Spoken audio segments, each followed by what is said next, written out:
Hey, this is Pastor Nick. This is our last one for this week, looking at the song Waymaker until we talk about it this Sunday. Looking forward to doing that. And I want to close this week by looking at a time where Jesus was at work and the disciples did not particularly like it, specifically Peter.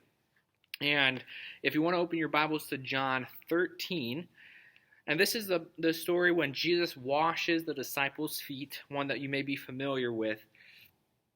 And it starts in verse 1. Now before the feast of the Passover, when Jesus knew that his hour had come to depart out of this world to the Father, having loved his own who were in the world, he loved them to the end. During supper, when the devil had already put it into the heart of Judas Iscariot, Simon's son, to betray him, Jesus, knowing that the Father had given all things into his hands, and that he had come from God and was going back to God, rose from supper. He laid aside his outer garments, and taking a towel, tied it around his waist. Then he poured water into a basin and began to wash the disciples' feet, and to wipe them with the towel that was wrapped around him. He came to Simon Peter, who said to him, Lord, do you wash my feet? Jesus answered him, What I am doing you do not understand now, but afterward you will understand. Peter said to him, You shall never wash my feet. Jesus answered him, If I do not wash you, you have no share with me. Simon Peter said to him, Lord, not my feet only, but also my hands and my head. And in this passage, we read about how someone, mainly Peter, did not like the work that Jesus was doing. And we know that God is always at work. He's always moving. He's always working and trying to redeem our world and redeem us from the result of the fall and sin. And sometimes we do not understand what that work is looking like.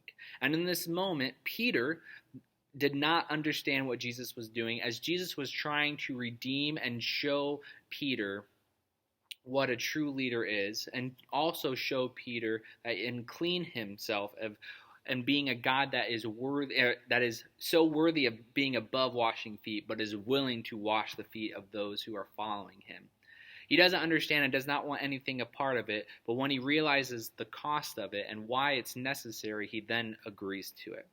But Peter had a benefit that we don't have. We do not have Jesus in the flesh sitting right beside us telling us, hey, I know you don't understand what I'm doing right now, but I need you to do this.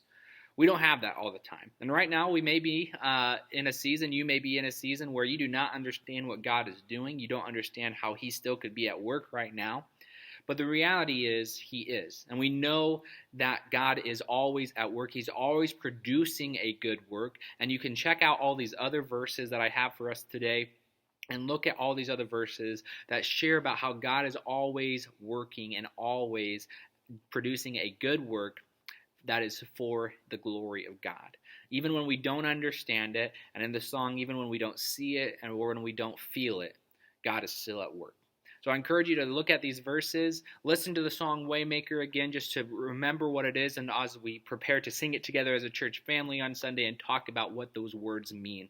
So thanks for doing the devotions this week, and I look forward to speaking with all of you on the song Waymaker on Sunday.